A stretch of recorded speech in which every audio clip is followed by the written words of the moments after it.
ये प्रीत चाहिए, ऐसी परमात्मा को ऐसी प्रीत चाहिए। वो प्रेम आया, वो प्रीत आया तो राम जी मिलने की रीत कुदरती बन गई। कुदरती वो रीत बन जाती है। अब कंठ की बात करते हैं, युद्ध की बात करते हैं, मध्य की बात करते हैं, नाभि की बात करते हैं, ब्रह्मा जी के स्थान की बात करते हैं, गणेश जी के स्थान की बात करते हैं, बंशाल की करते हैं, 21 गुरु की बात करते हैं, मेरुदंड की बात करते हैं। जब वो ऐसी प्रीत आती है तो महाराज कहते हैं पल में परम मोक्ष में पहुंचा देगा। तो ये पल में पहुंचाने की वो घड़ी है, वो शुभ घड़ी है, वो अवसर है। और प्रीत कैसी चाहिए, जो अभी हमने हमारा संतान बोला, बकना जी की बात। बकना जी, अब आप विचार करेंगे, जिसका हम राम सभा में उस चीज का नाम लेना पसंद नहीं करते, उस जीव को तार के मोक्ष में भेज दिया। वो बकना जी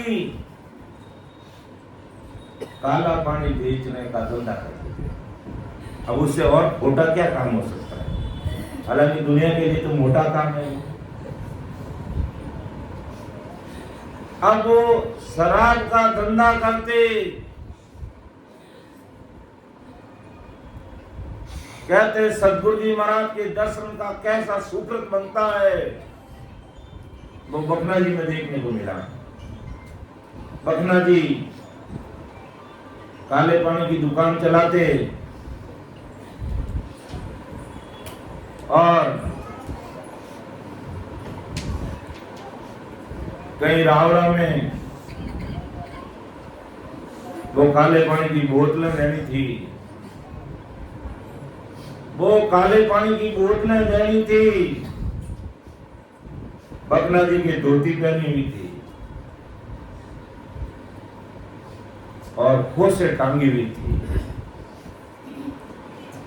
2 बोतल लेके जाना था, यह हकीकत बात है। एक बोतल इस कोस में डाल दी, एक बोतल दूसरी कोस में डाल दी। और अब वो रावड़ा में ठाकुर साहब को बोतलें देने के जा रहे हैं।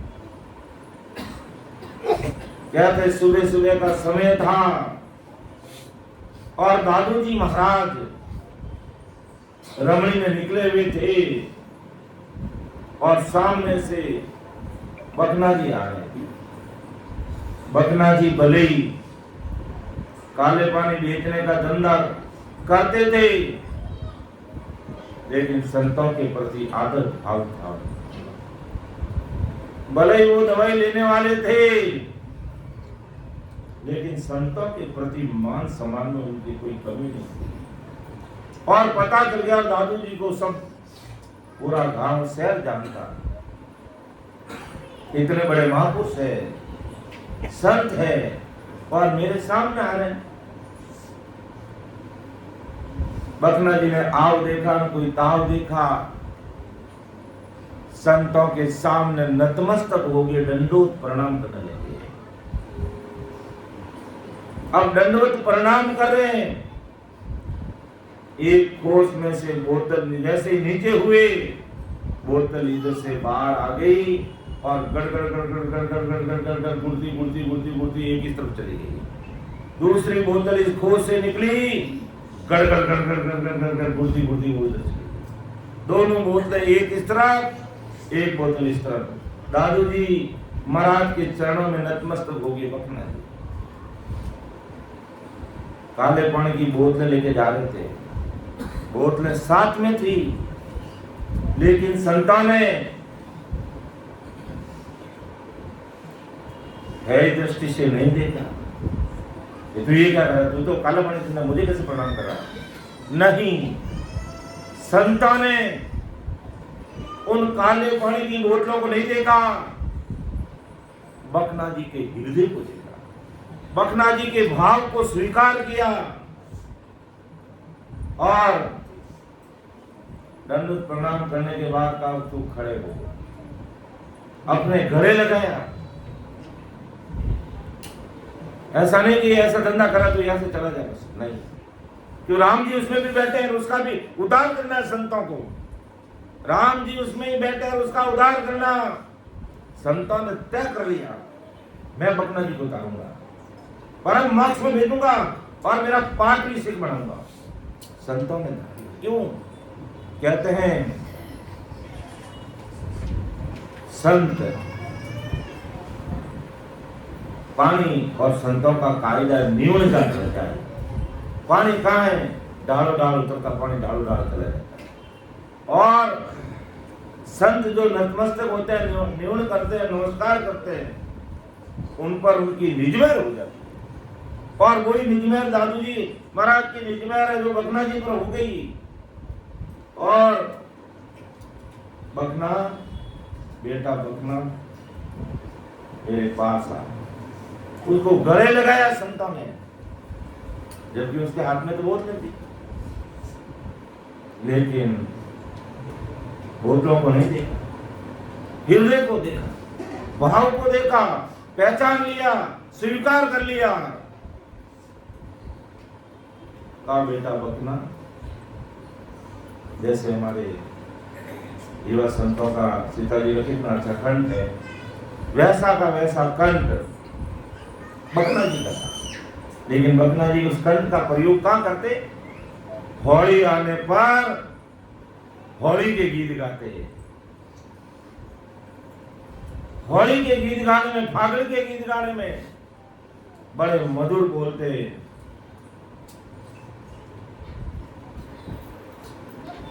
तो कहा रे बकना, तू जो ये तेरा का बेटा, तेरा कंठ बड़ा मधुर है, तो कितना अच्छा बोलता है, कितना मिठास है तेरे कंठ में। अरे बकना, ये नहीं कहा तो काला पानी का धंधा छोड़ दे, नहीं कहा। अरे बकना, जो तुम फागुन के गीत गाता है, होली के गीत गाता है, मौज मस्ती के गीत गाता है, और यही तेरा कंठ अगर ऐसे भक्तारी महापुरुषों के हृदयस्पर्श भजन बोलने में लग जाए तो तेरा जीवन मुक्त हो जाएगा, यानी जीते जी तू परमात्मा की प्राप्ति कर लेगा। मेरा इतना ही कहना है। जैसे ही निज मन से दादू जी महाराज की निजमेर हुई और बकना का जो दंडवत परिणाम का कैसा सुकृत बना, बेचारा को जैसा धंधा मिला कर रहा उसका कोई कसूर नहीं है। ये नहीं कहा कि तुम जाके शराब की दुकान बंद कर देना, क्यों बकना, आज के बाद तो राम जी के भजन बोलना, कि जी महाराज जैसे आपकी आज्ञा, आज से यही काम करूंगा। उसने भी नहीं कहा कि मैं दुकान छोड़ दूंगा, और संता ने भी नहीं कहा कि तुम दुकान छोड़ दे। क्या आपकी आज्ञा का 100% पालन करेगा। कहते हैं कि 2 बोतलें गड़गड़ गड़गड़ गुड़ती इधर गई, एक इधर गई, वो बोतलें आज दिन तक वहीं पड़ी है। बकना जी दुकान में ना जाने कितना माल होगा ही, बेचारा धंधा करता है। समय की बात है, दादू जी महाराज कबीर साहब के बाद में दादू जी महाराज हुए, बहुत वर्ष हो गए। बकना जी इतने वीरे व्याकुल होगी, आंखों में आंसू की नदियां बहने लग गई।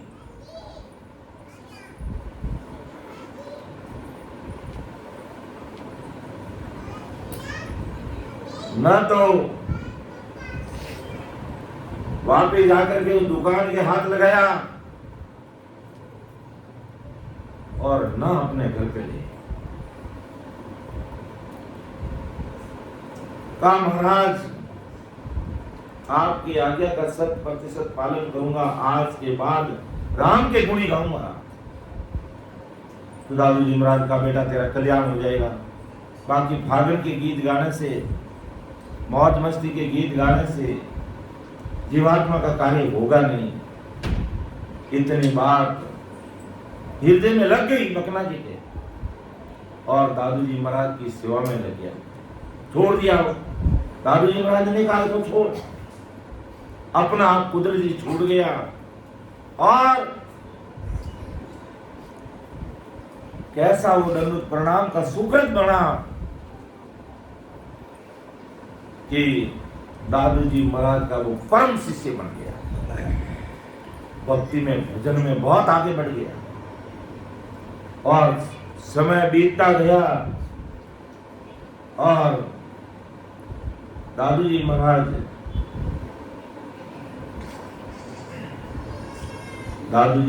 का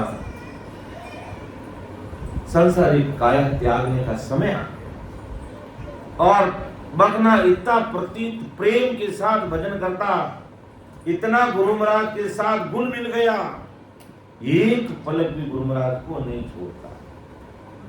अब गुरु महाराज दादू जी महाराज को पता चल गया कि अब मेरा तो शरीर छोड़ने का समय आ गया है, और ये बखना जैसे मैं शरीर छोड़ूंगा, इसकी इतनी प्रीत है, इतना प्रेम है, ये आंखों में नदियां, क्या आंखों में आंसू की नदियां बहेगा, ये रोएगा बहुत। और संत कहते हैं जब हम शरीर छोड़ते हैं तो कभी कोई रोना मत, आंखों में आंसू मत निकालना, राम राम करना और मंगल बोलना, जिससे कोई भी जानने वाली जीवात्मा का मंगल हो जाए। कभी मत रोना, और किसी को नहीं रोना चाहिए। ठीक है, दुख के आंसू आते अपन रोक नहीं सकते। तो कहा दादू जी महाराज ने उपाय सोचा कि इस बकना को यहाँ से दूर भेजना पड़ेगा, नहीं तो ये अंत समय में रोएगा तो मेरे लिए ठीक नहीं। तब दादू जी महाराज ने कहा बकना, दादू जी महाराज के स्थान जयपुर और पास में बिराना है, तो वहां पर है जो स्थान है। तो दादू जी महाराज ने बकना को कहा बकना तू जयपुर जा यहाँ से, और मेरे लिए ये अमुक चीजें लेके आ गया। ये जी महाराज गुरु आज्ञा में पक्का। और दादू जी को जयपुर भेज दिया, बकना जी को जयपुर भेज दिया, और पीछे है जो दादू जी महाराज ने अपनी काया का त्याग कर दिया, अमर विमान आ गया, और आप अमर विमान में विराज गए, और राम अमर देश के पार्षद आकर के विमान में बिठाकर संतों को लेकर के विमान अमर लोक की तरफ उड़ रहा है। कहते हैं जो साची प्रीत होती है, मोबाइल से बात करने की जरूरत नहीं रहती है, कोई समाचार देने की जरूरत नहीं रहती है। वो दादू जी का और बकना जी का ऐसा आत्म कनेक्शन था। जयपुर से लौटते समय बकना जी को पता चल गया कि गुरु महाराज तो जा रहे अमर विमान में बैठ करके।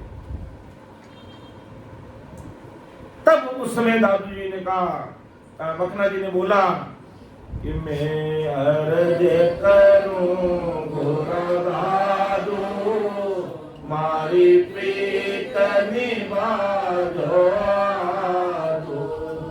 मैं अर्ज करूं गुरु दादू, मारी प्रीत निभाजो आदू। मन छोड़ चलो मत लारे, मैं संग चलूं ना थारे। मन छोड़ चलो मत लारे, मैं संग चलूं ना थारे। मैं अर्ज करूं बुरा थारे, मारी प्रीत निभाजो आलू। मैं अर्ज करो गोरा दादो मारी प्रीत निभा जोड़ादो। क्यों महाराज, आदि अनादि से जीवात्मा की प्रीत आपके साथ लगी हुई है और आप मुझे अकेला छोड़कर पधारे। दादू जी महाराज को अमर विमान में पता चल गया और अमर विमान के जो पार्षद थे, जो संत थे, उनको बोला कि भाई विमान को रोको, विमान को रोक दो। तब अमर लोक के अमर प्रेषित ने क्या कहा कि महाराज विमान एक बार अमर देश के लिए उड़ता है फिर रुकता नहीं है। क्यों भाई, ये मुझे अच्छी तरह से मालूम है। विमान अमर देश में जाकर ही रुकेगा और मुझे अमर देश ही चलना है, लेकिन फिर भी विमान को रोकना पड़ेगा। अब संतों की बात को कौन टाल सकता है? का विमान को रोको।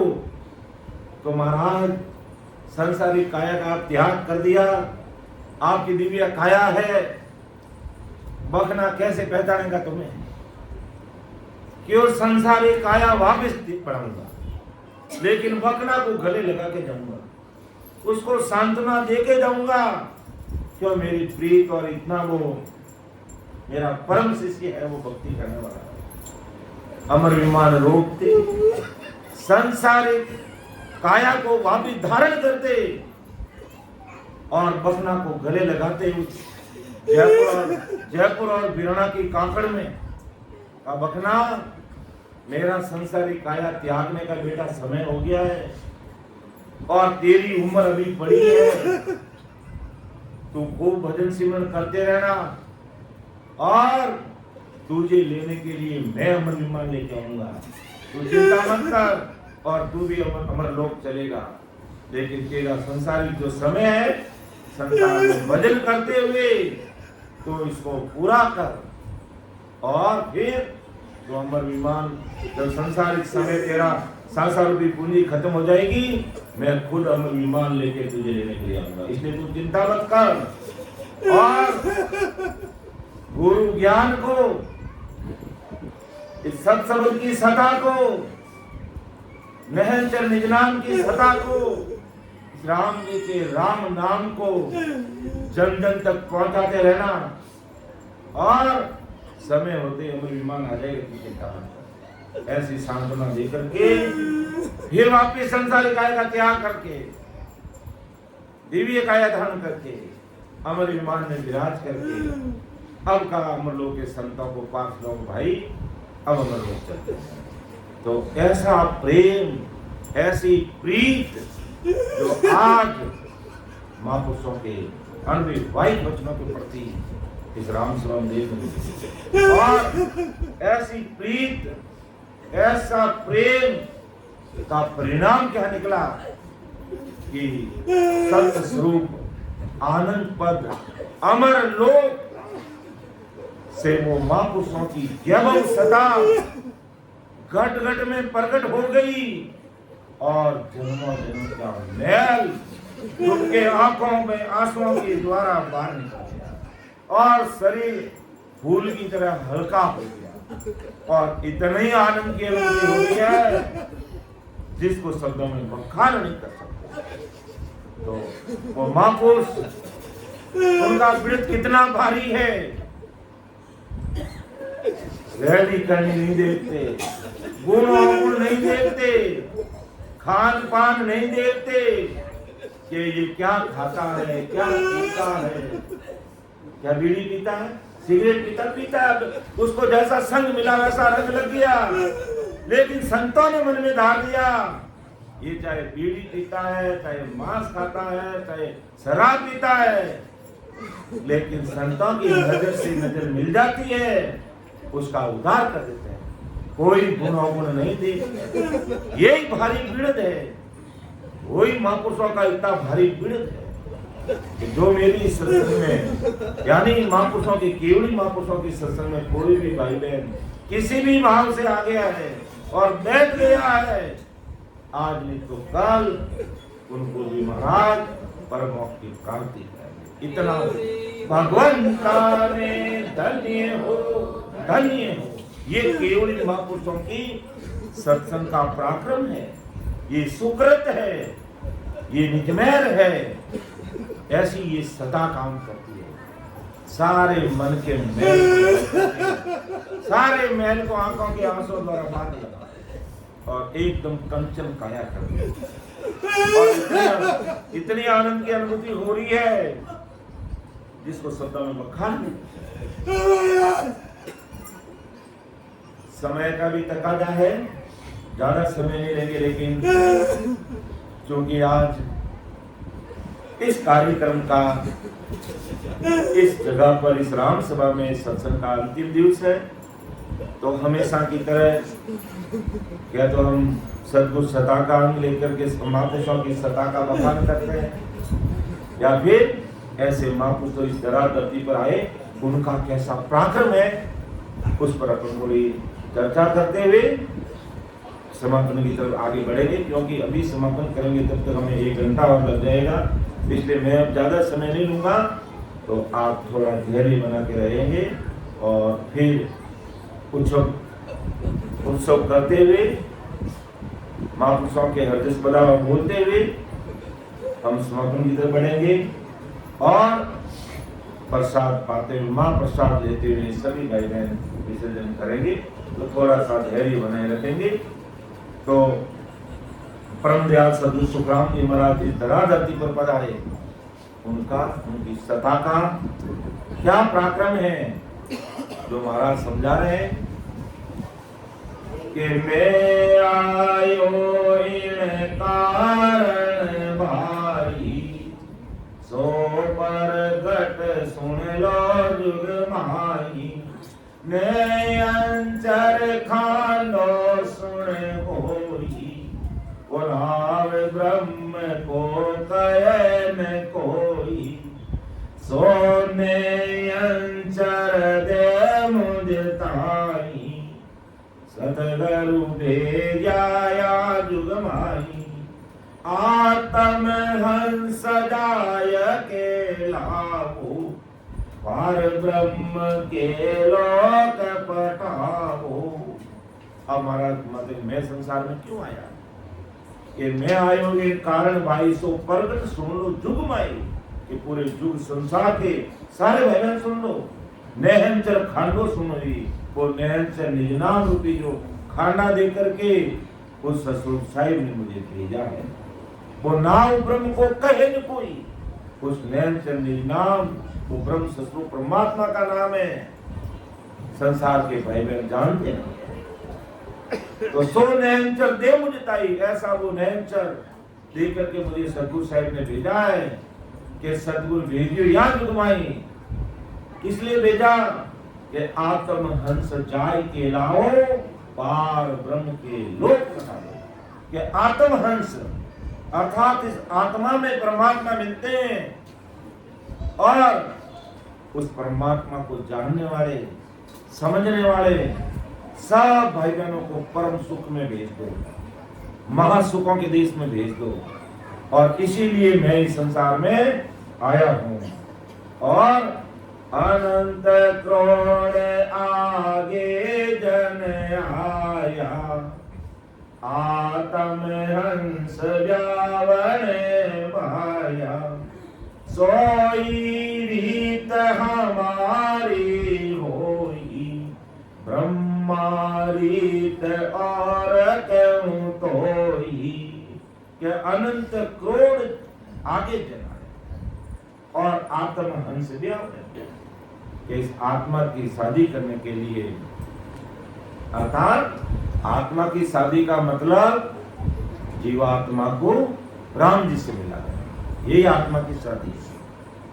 ये आत्मा को परमात्मा से मिलाने के लिए मैं अनंत, जैसे अनंत करोड़ जीव, अनंत करोड़ संत आगे आए, जैसे मेरे से पहले इस संसार में मर्त लोक से डायरेक्ट अमर लोक में भेजने के लिए कबीर साहब पधारे, फिर दादू साहब पधारे, फिर नानक साहब पधारे, फिर दरिया महाप्रभु पधारे और किशनदास जी महाराज पधारे, फिर परम दयाल अनंत सुख सम्राट आदि सदगुरु, सर्व आत्माओं के सदगुरु, सर्व सृष्टि के सदगुरु सुखराम जी महाराज पधारे।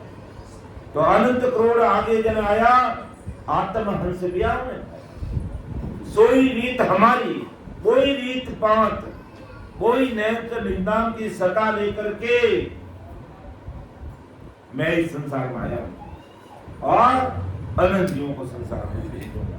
इसलिए महापुरुष फरमाते हैं कि अनबेला देत हूँ सुन ली जो निज दास, ब्रह्म लोक की छाय में सो आजो मम पास, सो आजो मम पास ब्रह्म के माय मिला, जतन करूं वो बात संग कर में जाऊं, सुख राम के कारण धरी जुगवास,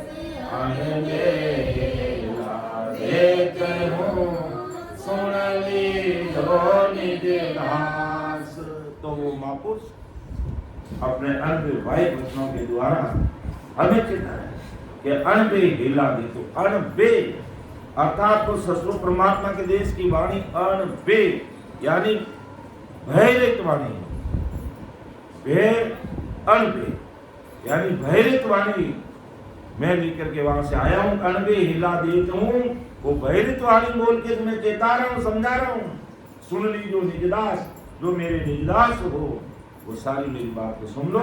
ब्रह्म लोक की चाय वे सो आने मुझे पा, कि अगर तुम्हें उस ब्रह्म ससुर परमात्मा के लोक में जाना है, काल के महादुखों से बाहर निकल करके, काल के महादुखों से बाहर निकल के महासुखों के देश में जाना है, कि वहाँ घर में नितनी पदे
सनकादिक शेष पद तुमसे सवारे शिव सनकादिक शेष चालो नीरे हंसा अपना राम जनाए देश।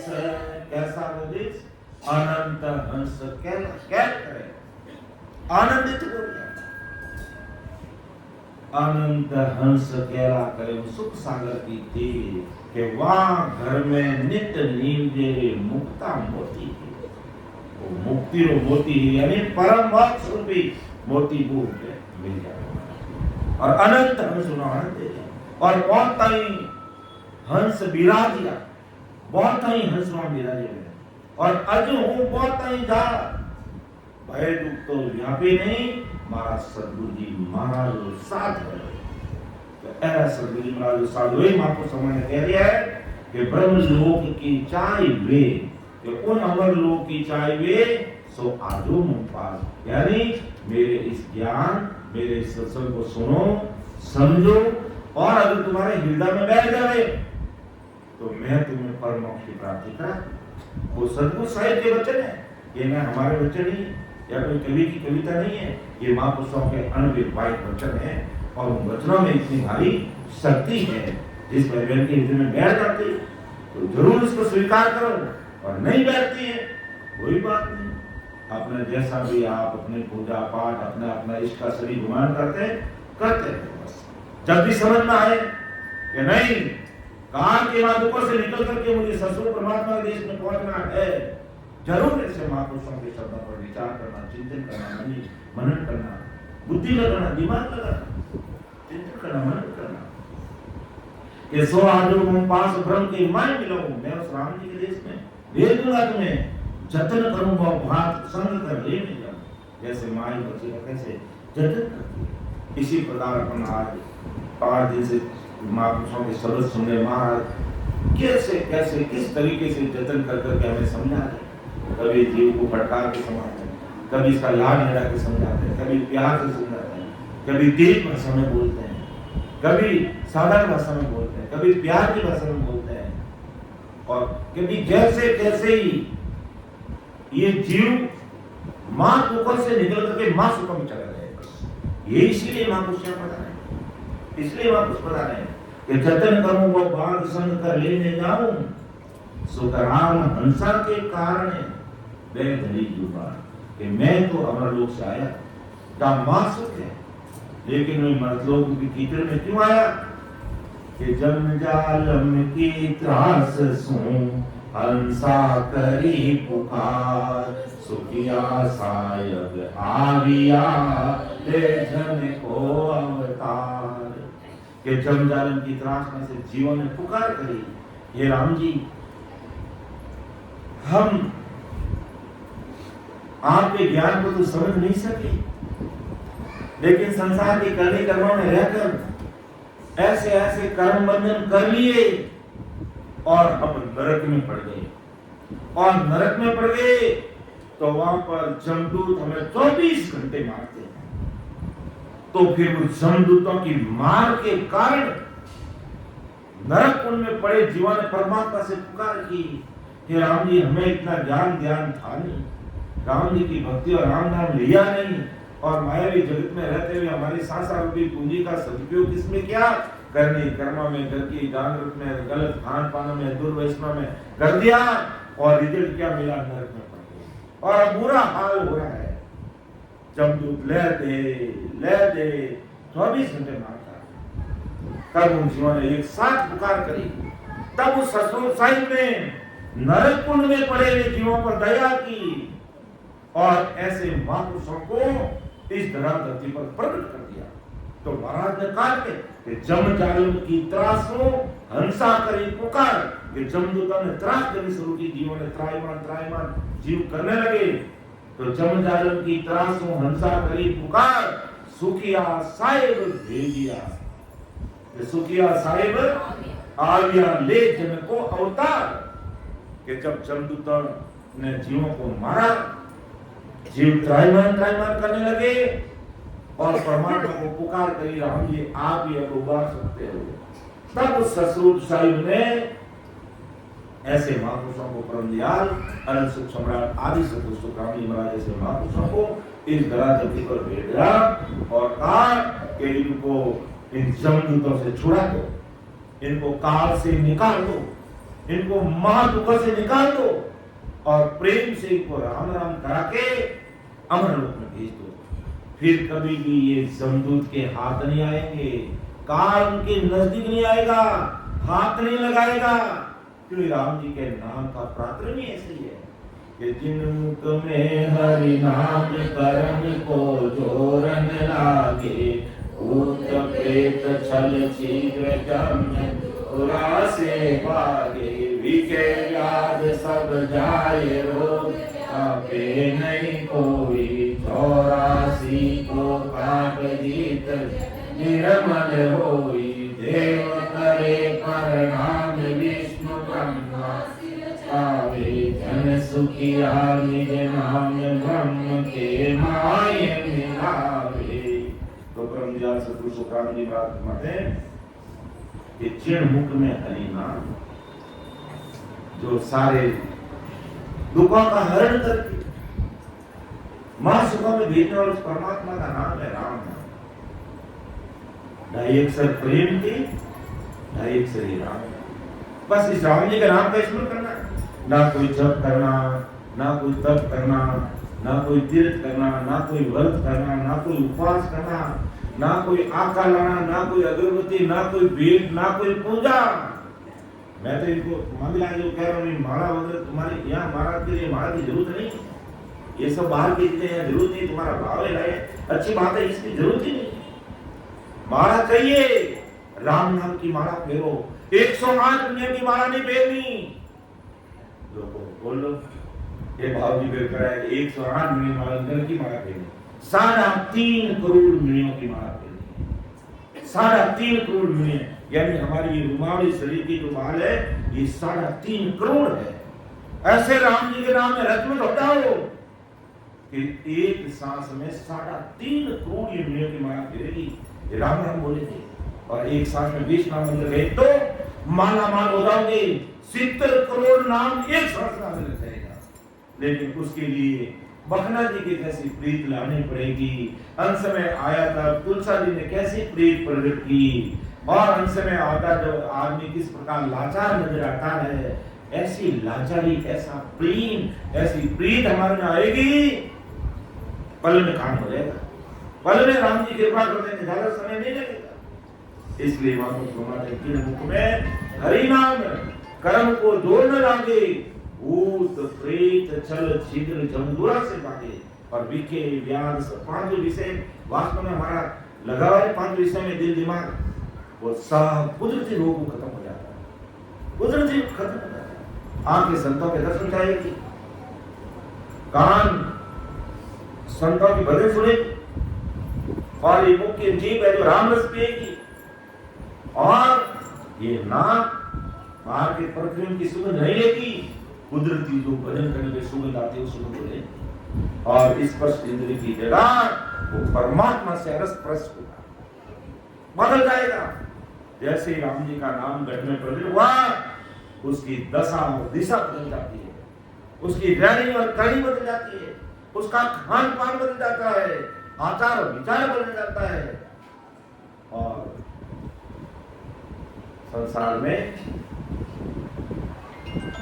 एक हम मायावी जगत में रहते हुए, जैसे कमल कीचड़ में पानी में कैसे रहता है खिलता हुआ, ऐसा वो जीव कमल के फूल की तरह खिलता हुआ है, संसार में रहेगा, घर गृहस्थी का भी काम करेगा, बीवी बच्चों का काम करेगा, माता पिता की सेवा करेगा पूरी पूरी, लेकिन उसके साथ साथ जब ऐसे महापुरुषों के अर्ध शब्द उसके हृदय में लग जाते हैं, वो अपनी सेवा करनी भी शुरू कर देता है, घर की करता, परिवार की करता, समाज की करता, जरूरत पड़ने पर राष्ट्र की सेवा में भी आगे आता है, और महापुरुषों के शब्द सुन लेता है तो राम नाम से खुद की सेवा कर लेता है, अपना आत्म कल्याण कर लेता है, सबका कर्तव्य दायित्व पूरा करते हैं। तो ऐसा इस नाम का गुण है कि जिन मुख में हरि नाम कर्म को जो न लागे, भूत प्रेत चल चिद्र जम दूरा से भागे, विके व्याध सब जाए, रोग व्याधे नहीं कोई, 84 को काट जीत जन देव करे प्रणाम, विष्णु ब्रह्मा सोचावे, ब्रह्मा विष्णु में वो चाहते कि ऐसी संतों के दर्शन हमें हो जाए। देव करे प्रणाम, विष्णु ब्रह्मा से उचावे, जन सुखिया निज नाम, ब्रह्म के माय मिलावे। ऐसा ये निज नाम है जो हमें ब्रह्म मिला देता है, अर्थात हमें ससुर स्वयं परमात्मा के देश में हमें मिला देते हैं। तो एक साथ ही और ले रहा हूँ, उसके बाद में थोड़ा आगे बढ़ेंगे क्योंकि हमें और समय लगेगा भी। तो अब देखो, महापुरुष ससुर परमात्मा के देश से आते हैं। संसार में जो जितने भी भौतारी महापुरुष आए, कबीर साहब आए, माँ के गर्भवास में है।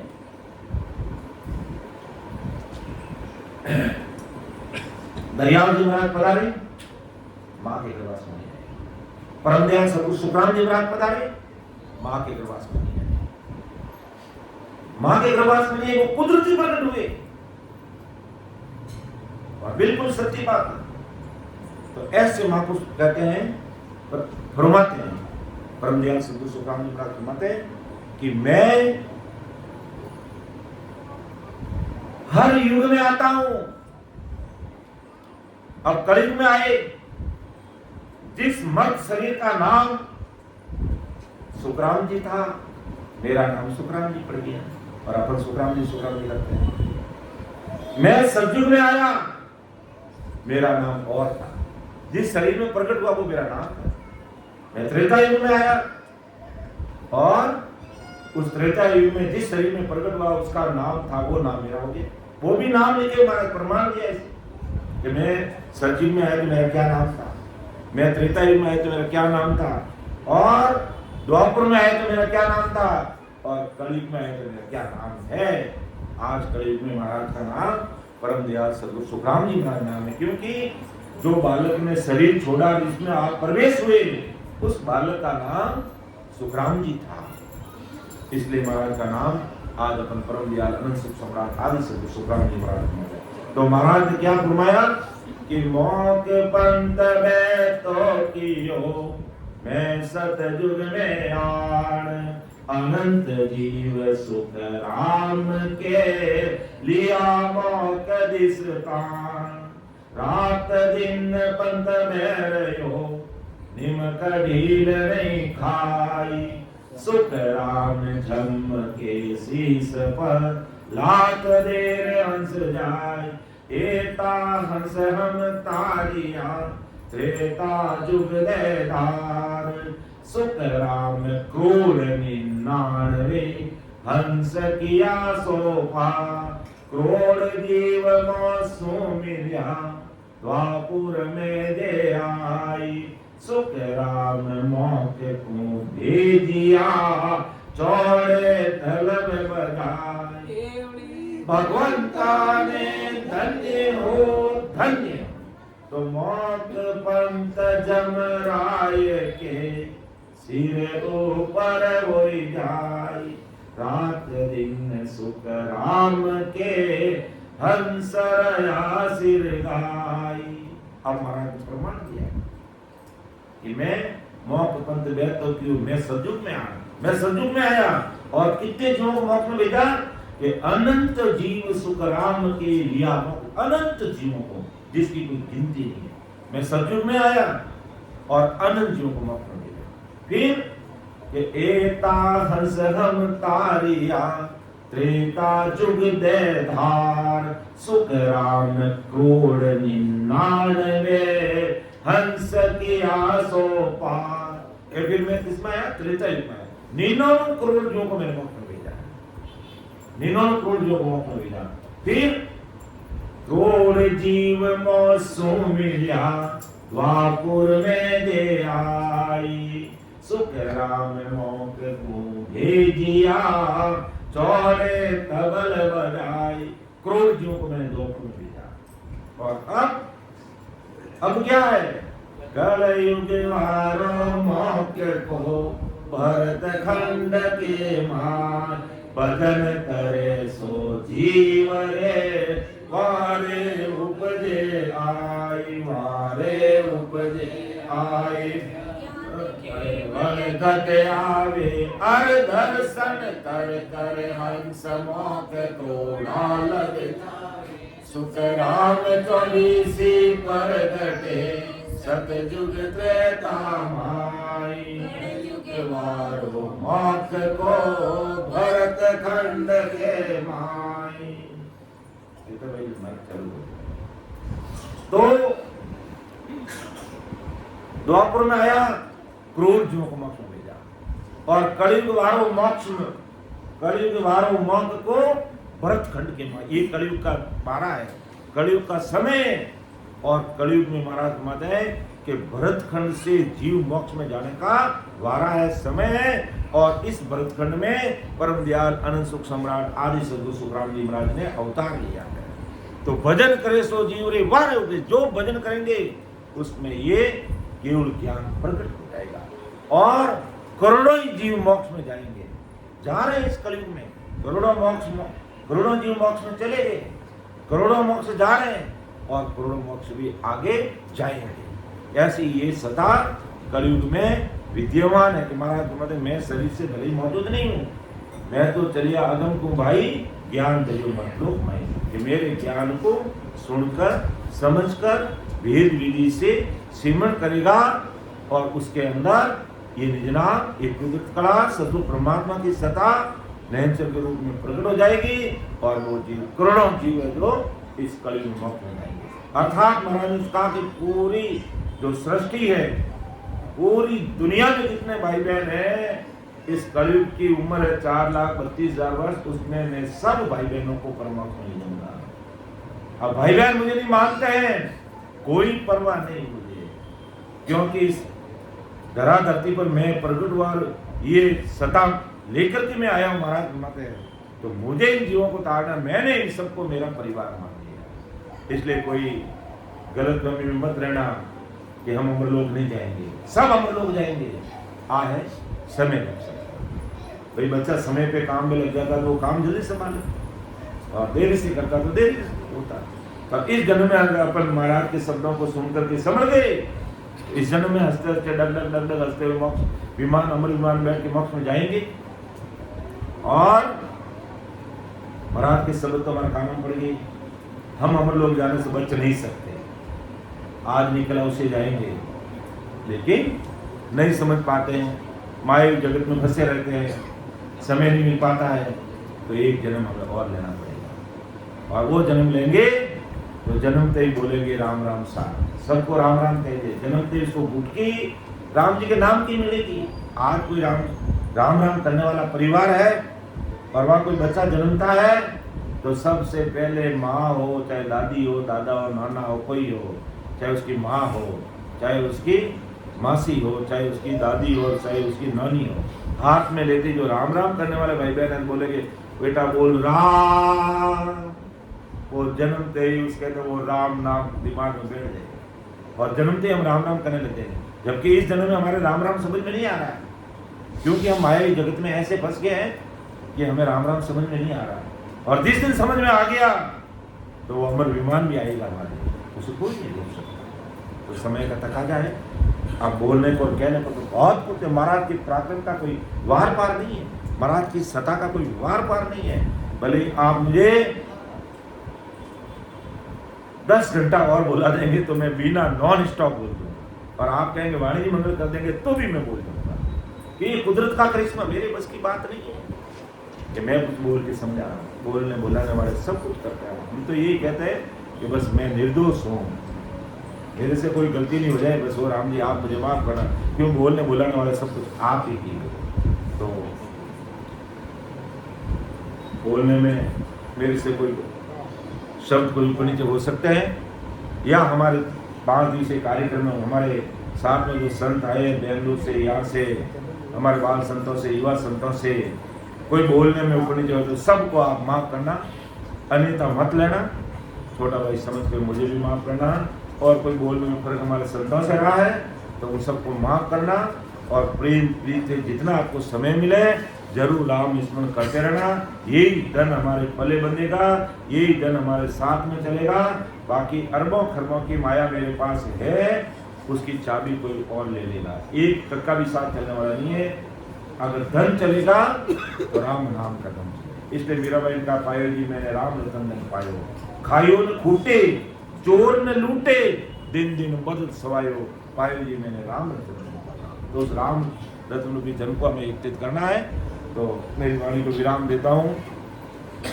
सुन जो मैं निर्दोष हूँ, घाट बांध दस हो, तुम हर हार हो, क्या जानेगा कोई। परम दयाल अनंत सुख सम्राट सद्गुरु सर्व आत्माओं के सद्गुरु सरस्वती के सद्गुरु सद्गुरु सुखरांति महाराज में धन्य हो, धन्य हो।